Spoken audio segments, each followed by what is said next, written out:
Olá, pessoal, sejam bem-vindos ao nosso canal. Hoje vamos mergulhar em uma história incrível da Bíblia, cheia de lições sobre fé. Perseverança e as bênçãos de Deus é a jornada de Isaac, uma figura que muitas vezes fica entre as histórias de seu pai, Abraão, e de seu filho, Jacó, mas cuja vida nos ensina lições poderosas. Então, prepare-se, pegue sua bebida favorita e vamos explorar juntos a história de Isaac. Tudo começa em um tempo de grande dificuldade. Uma fome severa atingiu a terra onde Isaac vivia.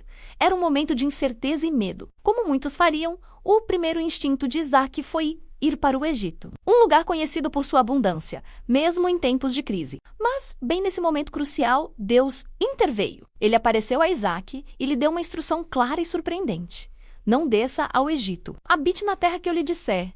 Deus prometeu que, se Isaac obedecesse, ele estaria com ele, o abençoaria e cumpriria a promessa feita a seu pai Abraão, de dar aquela terra aos seus descendentes e multiplicá-los como as estrelas do céu. Imagina o conflito interno de Isaac. A lógica humana dizia para ir ao Egito, onde havia comida. Mas a voz de Deus dizia para ficar em Gerar, uma terra de filisteus, em meio à fome. Isaac escolheu obedecer. Ele confiou na promessa de Deus mais do que em seus próprios instintos de sobrevivência. E essa decisão de fé mudou completamente o rumo de sua vida. Ele se estabeleceu em Gerar, governada pelo rei Abimeleque, pronto para ver como a promessa de Deus se desenrolaria. Chegando em Gerar, Isaac enfrentou seu primeiro teste. Ele ficou com medo dos homens da cidade, pensando que poderiam matá-lo para tomar sua esposa, Rebeca, que era muito bonita. Então, ele cometeu o mesmo erro que seu pai, Abraão, havia cometido antes.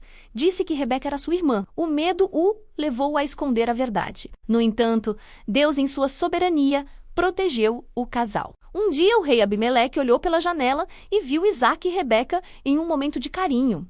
E percebeu que eles eram, na verdade, marido e mulher. Abimeleque ficou chocado e repreendeu Isaac, mas também emitiu um decreto protegendo-os. Ninguém deveria tocar em Isaac ou em sua esposa. Mesmo em meio ao erro de Isaac, a proteção de Deus foi evidente. Agora, com a proteção do rei, Isaac começou a trabalhar a terra. E aqui é onde a bênção de Deus se manifesta de forma espetacular. A Bíblia nos diz que Isaac semeou naquela terra e no mesmo ano colheu 100 vezes mais do que plantou. Pensem nisso. Em meio a uma fome, onde nada deveria crescer, a colheita de Isaac foi extraordinária. Ele se tornou extremamente rico, com rebanhos, gado e muitos servos. A bênção de Deus sobre ele era tão visível que os filisteus começaram a sentir inveja. A prosperidade de Isaac, em vez de ser celebrada, tornou-se uma fonte de conflito. A inveja dos filisteus se transformou em ação. Eles começaram a entupir os poços que os servos de Abraão, pai de Isaac, haviam cavado. Naquela terra seca, água era sinônimo de vida e riqueza.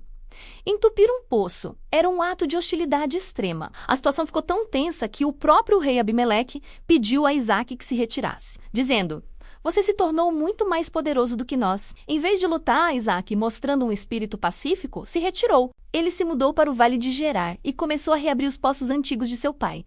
Mas os pastores locais continuaram a brigar com ele pela água. A cada poço que cavava, surgia uma nova disputa. Isaac poderia ter usado sua riqueza e poder para lutar, mas ele escolheu a paz. Ele continuou se movendo, cavando novos poços, até que finalmente encontrou um lugar onde ninguém contestou seu direito à água. Ele chamou aquele poço de Reobote, que significa espaço amplo ou lugar espaçoso. Ele disse: "Agora o Senhor nos deu espaço e prosperaremos na terra." Essa atitude de Isaac nos ensina muito sobre evitar conflitos e confiar que Deus proverá um lugar de paz. Em vez de lutar por aquilo que parecia seu por direito, ele confiou que Deus lhe daria algo ainda melhor. E a história não termina aí. Depois de Isaac se estabelecer em Reobote, Deus apareceu a ele novamente em Berseba, reafirmando sua promessa. E então, algo incrível aconteceu. O mesmo rei Abimeleque que o havia expulsado veio procurá-lo junto com seus conselheiros. Eles disseram a Isaac: "Vimos claramente que o Senhor está com você." Eles perceberam que a bênção na vida de Isaac não era sorte,